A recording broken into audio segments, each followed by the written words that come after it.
എല്ലാവർക്കും നമസ്കാരം. ഇന്ന് ഞാൻ പറയാൻ പോകുന്നത് പല അച്ഛനമ്മമാർക്കും ഉള്ള ഒരു പേടിയെ പറ്റിയാണ്.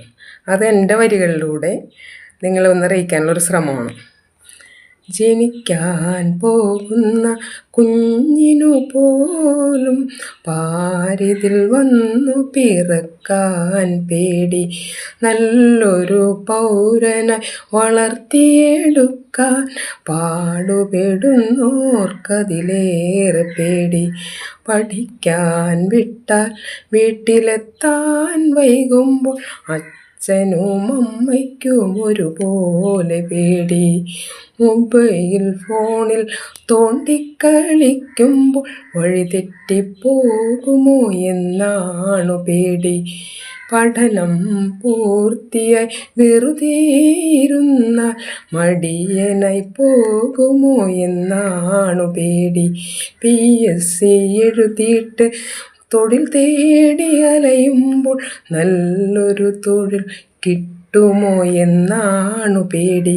തൊഴിലൊന്നു നേടിയിട്ട് വധുവിനെ തേടുമ്പോൾ നല്ലൊരു മകള കിട്ടുമോ എന്നാണു പേടി. ജനിക്കും മുൻപേ തുടങ്ങുന്ന പേടി, മരണം വരെയും സർവത്ര പേടി.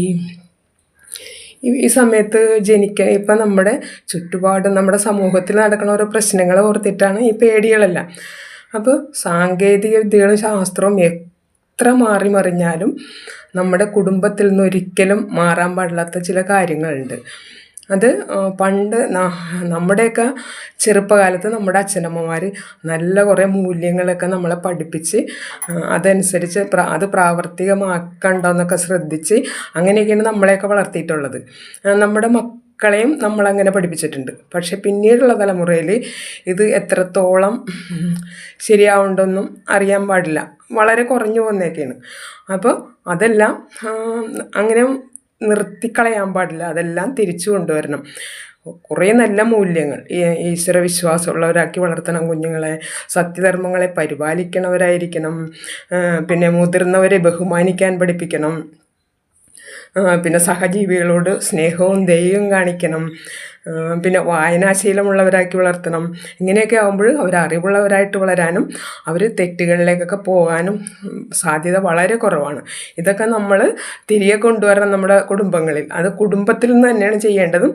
അത് വളരെ ചെറിയ പ്രായത്തിൽ തന്നെ ഇതെല്ലാം ചെയ്യുകയും വേണം. എങ്കിൽ നമുക്ക് കുറേയൊക്കെ മാറ്റങ്ങൾ അടുത്ത തലമുറയിലെങ്കിലും ഉണ്ടാക്കാൻ പറ്റും. ഇപ്പോഴേ ശ്രമിച്ചാൽ അടുത്ത തലമുറയിലെങ്കിലും കുറച്ചൊക്കെ മാറ്റങ്ങൾ നമുക്ക് ഉണ്ടാക്കിയെടുക്കാൻ പറ്റും.